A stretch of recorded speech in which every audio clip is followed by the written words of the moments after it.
la bonne nouvelle, c'est que ce cortège, il va passer devant Coqueril. Donc là, on va pas réveiller les morts. On a besoin de se faire entendre et que les salariés sont déterminés.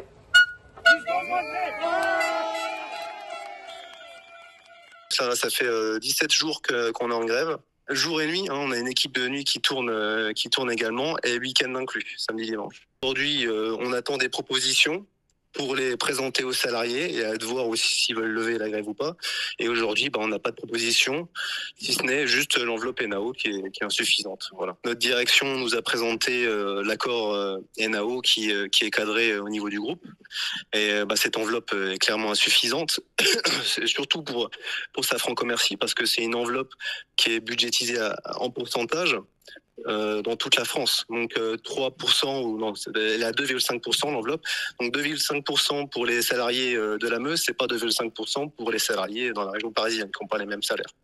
Donc par rapport à tout ça, elle est clairement insuffisante pour Safran Commercy.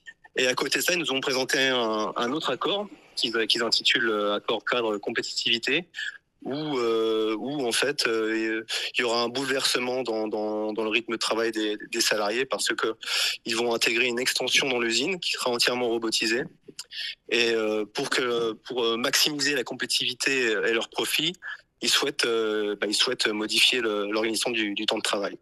Les 3 lignes de production ne tournent pas, tout est à l'arrêt, et notre fournisseur principal, qui est Albany, aujourd'hui, ils ne travaillent pas. La semaine dernière, ils avaient envisagé de faire du chômage technique, sauf que Safran a dit non, ça sera pas du chômage technique. Safran va prendre en charge les salariés d'Albany, donc ils vont être payés intégralement, prime inclus, mais ils resteront chez eux.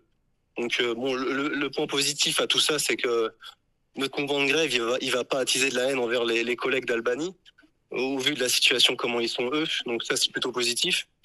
Mais en tout cas, les salariés de Safran, ils se rendent compte que notre directeur, il est prêt à faire des choses pour les salariés qui sont en dehors de son entreprise, mais les siens, voilà quoi. Il y a 2 poids 2 mesures, quoi. On a une grosse solidarité du côté de la CGT, principalement la CGT là-dessus. La CGT du groupe Safran ou même du département, c'est assez remarquable et même exemplaire. On a des personnes de l'UT qui sont venues, on a aussi des élus de différentes sociétés qui sont descendus, ArcelorMittal et autres, et Vobus. Et du coup, déjà, ça nous réchauffe le cœur de voir les collègues nous soutenir et nous appuyer. Ça, c'est vraiment. Ils nous ont aussi porté conseil. Ils nous ont aidés pour que notre mouvement soit le plus entendu possible. Et puis dernièrement, il y a une personne de l'UD qui a ouvert une caisse de grève.